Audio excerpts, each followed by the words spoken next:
Hey everybody, it's your girl Angie. Welcome back to Kiss My Cheeks TV. It is time for the weekend in reality, and I'm about to get into Real Housewives of Potomac. This episode was all over the place. It was a nightmare to take notes. It was shade going left, right, left, right. So I'm going to try to give you the cliff notes, my 2 cents of the cliff notes, because it was a lot.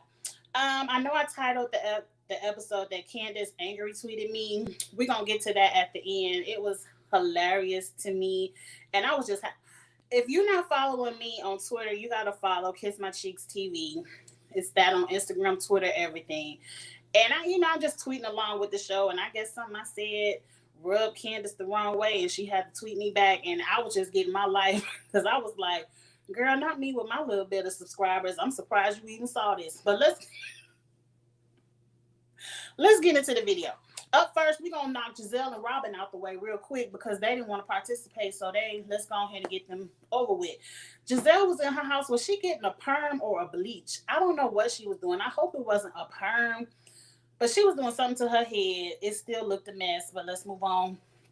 She texted the group saying she felt that the invitation was shady, so she didn't feel welcome, so she wasn't coming. And I said, if I was Wendy, I would have just said, thank you. I ain't want your ass there, no way. I just would have said thank you and you should have let that be the shade. Wendy, why do y'all let this bitch keep coming in the group acting like she the head bitch in charge? She got the least of everybody because at least Robin got a little bit of man in the bed with her. Giselle has the least of everybody. And I know people about to get in the comments about, you don't need a man to validate you. And I know, but Giselle always want to validate everybody's relationship. So we like to validate that she ain't got a relationship to be commenting on, to be looking at anybody else. But let's move on. Giselle ain't coming good. Up next, Ashley over Robin house. Robin not going because Giselle not going. But her reason for telling Ashley is, well, I feel like Wendy hates me. And I'm like, Robin, if you would mind your fucking business, I'm going to try to stop cussing this much. Robin, if you would mind your own business and let the bullets coming for Giselle hit Giselle, you wouldn't keep getting hit. Nobody is thinking about you.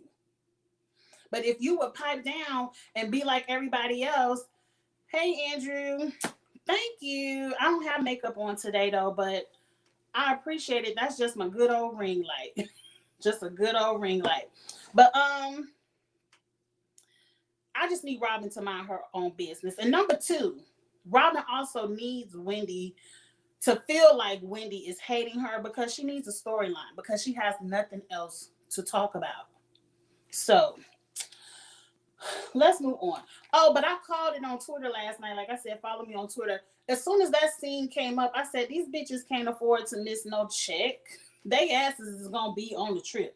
I knew it when they was talking about they wasn't coming. I was like, I know Bravo been said when Kenya and Nene and Portia, I don't remember who all the people used to skip the group trips, but they been said they was going to start docking people's paychecks if they don't go on the group trips. So I knew them two broke bitches was going to be there. And as we'll see next week, Robin and Giselle will be there. You said, how has Robin been on for so many seasons? And because she's Giselle's bulldog. I'm sure Giselle probably has it in her contract that she can't be on unless Robin is on.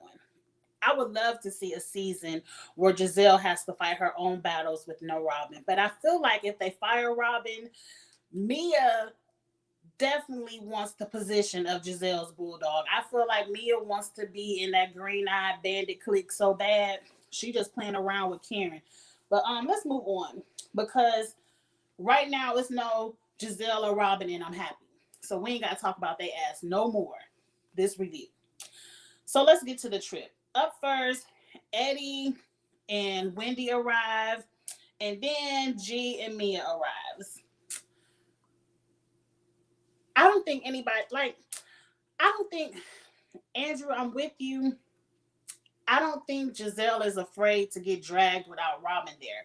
I think Giselle would love to fight some of her own battles. I think Giselle has the mouthpiece. She ain't scared of nobody. I don't think she have hands. And ain't nobody really gonna do no dragging.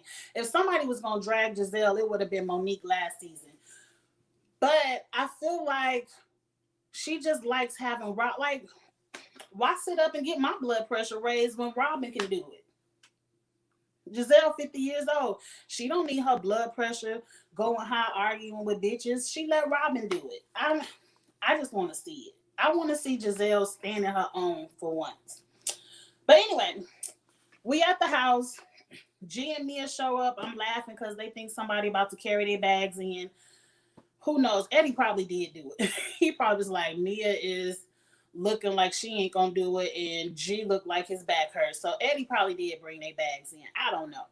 But they proceed to just go to the bar and start drinking straight vodka. And they was drinking shot after shot after shot after shot, getting fucked up. I couldn't do it. I don't like straight vodka. I could do a lemon drop. I could do me a buttery nipple. But straight vodka, The only shots I drink straight are tequila. That's it. And some people say that's worse than vodka. I don't know. But anyway, Mia in the house, she worried about her kids, her mama watching the kids, and she tells her story to Wendy about her mother's background. Now, mind you, I'm like, girl, you've been complaining about your mama not wanting to watch your kids and watching your sister kids, and when she finally watches them, you want to sit up and worry your mama.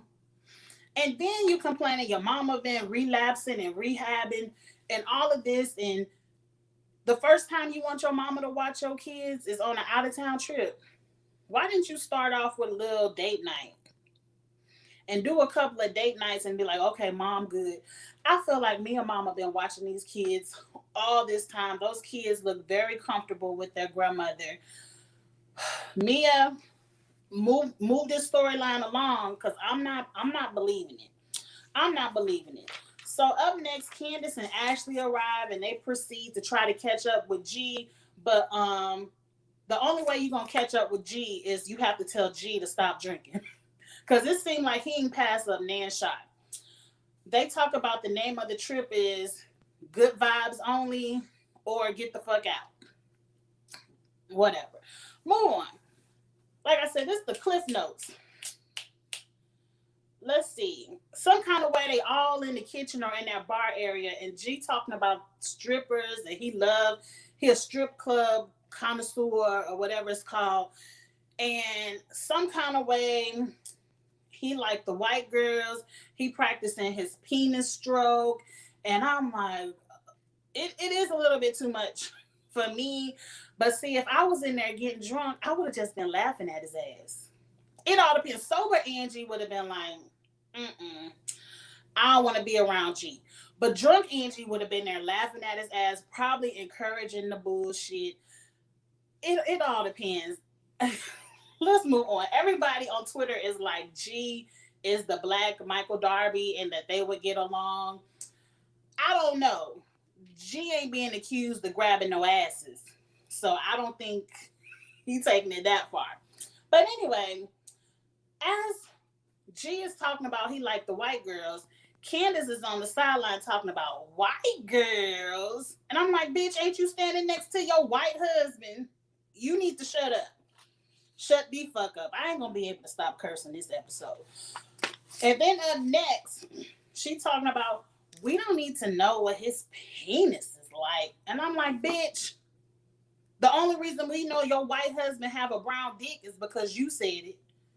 Candiace got on my fucking nerve this episode. Not that I feel like Candiace was necessarily in the complete wrong. Mia was wrong as well, but she got on my nerve. I'm like, oh, how we forget the bullshit we have done in the past seasons. But anyway, up next, Escala and Dre walk in, and the funniest shit of the episode, G was like, who the fuck is that? I was cracking up. I'm trying to remember. I don't know if Skylar and Dre were at the party at Karen's house when everyone first met G, but G was drunk. G was drunk, and I would have been there having some drunk fun with him too. It's vacation. Why do we have to talk about serious shit on vacation? Why can't we just get drunk and have fun? Get drunk, play a little bit of spades, like they want to play pool, go swimming, take some selfies by that beautiful water in the back, whatever it was called, a bay, whatever it was called. Like, why do we have to sit around and rehash serious conversations and argue? But anyway, they continue to drink even more. A Scarlett and Candiace break off to look at the rooms. G wants to surprise Mia with a G ragging and says, "Bitch, shut the fuck up." I don't think he said bitch. That would have made it a little bit more harsh. But he was like, "I ain't never get to tell you to shut the fuck up. So shut the fuck up and listen to this surprise I'm trying to tell you." And so she was all excited to get a G wagon.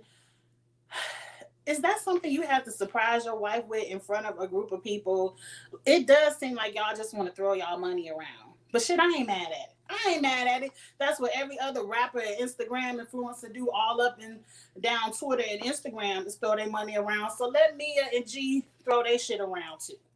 Anyway, Wendy has to go run upstairs and tell the girls, y'all know G just told Mia to shut the fuck up, and you know they already up there talking shit about Mia anyway. I forget what they talking about, that video shoot. And then Wendy trying to be like, well, you don't know her mama, I know. And girl, don't nobody care. Don't nobody care. Because mind you, I was all on Twitter last night, and the best tweet I saw was, just because Mia had a fucked up childhood, don't mean she gets a pass for the bullshit she started. I'm not mad at Candiace for saying her mama was low budget. I'm just mad that she keeps saying it. Candiace, I need you to get some new reads. Like, once you read, you get that read one time, the second, third, fourth, fifth time, it ain't funny no more. What else you got? So Mia walks in the bedroom and they tell her, like, girl, who's talking about you here? Okay. This is a perfect time for both of these ladies to act their age, which is in their upper 30s and damn near 40, if not 40, because I believe one is still lying about her age. But this is a perfect time for them to not act childish and squash the beef, because it wasn't that serious. Because Candiace, at the end of the day, you need to be mad at your mama. You need to ask yourself why your mama was so comfortable with answering Mia's question. Not that Mia asked, but that your mother answered. And not even that she answered. I'm sure when you watched this shit by now, Candiace, you saw that your mama came to the shoot with bullets for Chris, locked, loaded, and she was letting them off. She was dragging your husband from the time she got out her car. That's why Mia felt comfortable to ask. It wasn't like your mama wasn't talking shit before she asked. But let's move on. Y'all could have squashed this. Mia, you could have just said, I apologize for talking about your husband. Candiace, you could have said, I apologize for talking about your mother. And we could have had a great trip. But oh no, we want a salad fight at the end. So Mia wants to continuously talk about being a boss. She always looking for the bitch in charge. She always got to talk about the numbers when she sees some low budget shit. Bitch, if you felt that seriously about the situation, you could have gotten your car and left. GPS works both ways. GPS will tell you how to get there, and it will tell you how to get back home. You could have went back home. But no, you want to be in your little cute video shit, hopping and dancing, because you were standing right next to her mama. You ain't even Candiace's friend, and you was all in the center of the video dancing. So Mia, drop it. You wanted to be in the video. Let's move on. Candiace is still throwing out her insults. Your mama low budget. You a streetwalker. Well, your pimp. He done picked you up off a curb. You know, her feet are size 14. What else you got, Candiace? Because right now, all you're doing is yelling. You're like a 2-year-old scrambling on the floor, kicking their feet. I want my iPad. I want my iPad. Like, they ain't got shit else to say, but they want their iPad. Find some new reads, Candiace. And Mia accepts a phone call and called them broke bitches as she walked out the room. A scholar felt hit because she hollered. if I was a scholar and I'm walking around in Dolce and Gabbana, Gucci, Chanel. I think you had on a little Fendi purse. If I didn't feel like I was a broke bitch, I wouldn't have started hollering. You saw Candiace was hollering. Your mama a broke bitch. Only hit dogs holler. A scholar, you should have let that one go. Obviously, she wasn't talking to you. Or was she? Moving on. You see, Wendy ain't say nothing. Let's move on. I think by now, Ashley and Karen show up. If not, like I said, this is the Cliff Notes. Wendy now, I could have recalled at the beginning, Wendy told everybody to pick their rooms. But now she's saying it's an order to it. She gets to pick her room first. Then Karen and the scholar because they were stuck in the cottage. Then I believe Ashley because she just had a baby. Then shit was Candiace last. I don't know if somebody else was out and forgot about them. No, then Mia, then Candiace was last because Candiace threw her in the cottage. It was shady, but let me tell you something, Wendy. All those rooms look equally unfabulous, low budget. So who cares about the order? Even the room that you and Eddie picked out as the best one, I said, this shit, the cottage looked better than this.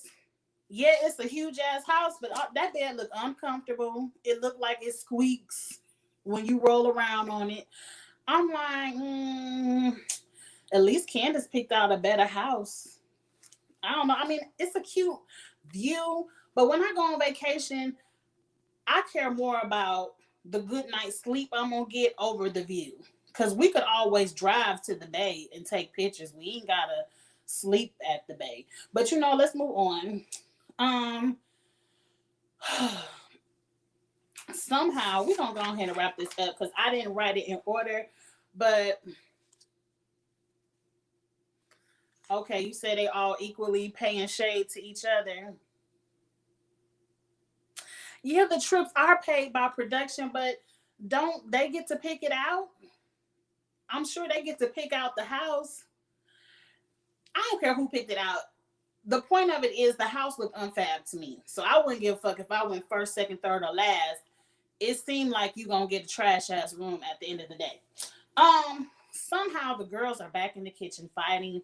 I don't recall who started it and who ended it, but my eyes were rolling. Because I'm like, no, we're not arguing about this again. And so there they go. More your mama's broke, your husband a pimp. Get your pimp, you on the corner. Like, it was just more of the same reads. And I can tell Mia is an unfazed person. Mia is either unfazed or she can't read. And I believe it's a little bit of both. I believe Mia probably can't read. But I also believe Mia has probably been through so much bullshit in her life. Just from the little bit she has shared on this show. The little bit of yin yang Candiace is throwing out there is nothing. That shit probably ain't even hurting Mia's feelings. It looked like she gonna try to pretend to cry next week, and I'm gonna roll my eyes at that. But Candiace, you're not even hurting Mia's feelings. Because when we get down to it, she's like, pimp, go get your pimp. Go find your pimp whore, whatever she was saying. And then Mia was like, come on, G, come on, pimp. I'm your hoe is ready to go upstairs. And she was very unfazed. I do recall Candiace threw that first piece of lettuce at Mia, and then Mia grabbed a handful and threw it at her face, and then Candiace threw some more at Mia. Very childish, very wasteful. All I'm gonna say is this, because Karen tried to jump in and be like, I know her story. I've been hanging out longer than her. I know her story. Again, I don't give a fuck about the backstory. What I give a fuck about is Candiace. If you can't throw hands, don't throw salad. And that's it. If you can't throw hands, don't throw anything. Because I don't care if you throw a little flick of carrot, shredded carrot at me. If it touches me, it's on and popping. Don't do shit like that if you ain't. And then all you're gonna do when somebody comes and whoops your ass, because all of that yin yang Candiace was doing deserved the ass whooping. I don't care what nobody say. Again, it's hard for me to be on Candiace's side because I do feel like Mia started the shit. Like, let's be clear. Mia did start it, but this shit could have been squashed. Candiace elevated it to a level that it didn't have to be. These ladies are clearly trying to tell you, stop with the yo mama talk. Those are fighting words. And then when the fight ensues, all you're going to do is bring out your pointy Kleenex. Let's move on. But anyway, let's get to the tweet Candiace sent me. It was funny. I was on Twitter last night, and Candiace, I'm gonna put it on the screen. And this, to me, mind you, I was just trying to make a point. My Twitter, the Candiace stands are still blowing up my Twitter for this one thing I said to Candiace, and they all have missed the point of it all. So let me talk about it real quick, and then it's gonna be done. As you can see, Candiace tweeted right there, LOL, new money is so noisy. And then I retweeted, all I retweeted was, so is parents' money. And my point of it all was, both of you bitches were being noisy. Both of you bitches were doing too much. But as you can see, when I tell you Candiace tweeted me right back, and like, what time did I do it? It had to be 2 minutes, if 2 minutes. She was on her shit. Anybody talking about her, she was on it. She was like, oh, you struggling? It's gonna be okay. You're gonna make it. And I'm like, bitch, I wasn't trying to say I was struggling. I was trying to say both of you bitches are loud. And then I commented it, nope, my parents have money too. I was just observing, which is what I was doing. I was just observing the show. My parents got plenty of money to help a bitch out with a mortgage too if I needed it, but I also have a job that pays. But anyway, let's move on. It's just sad because, like, the Candiace stands are blowing me up. They're like, what about generational wealth? Why are we upset that she got generational wealth? What about Paris Hilton and a whole bunch of other celebrities with generational wealth? What about all of them? Nobody's telling them to be quiet. And I'm like, your stands are stupid. Now, if y'all are Candiace stand, I'm sorry. But if you can't look at what I tweeted and understand the point that I was saying that both of you bitches were being loud and noisy, I was not talking about people with generational wealth. We all aspire to leave something for our children. Me and my husband were just talking about, getting our wills and stuff together because we want to leave something to our children whenever that day may come. It's just crazy the way people are so wrapped up into themselves that they can't understand the point. Like, they rather be shady than understanding. And anybody, because I have a point, it's fun to argue with bitches on Twitter that you don't know.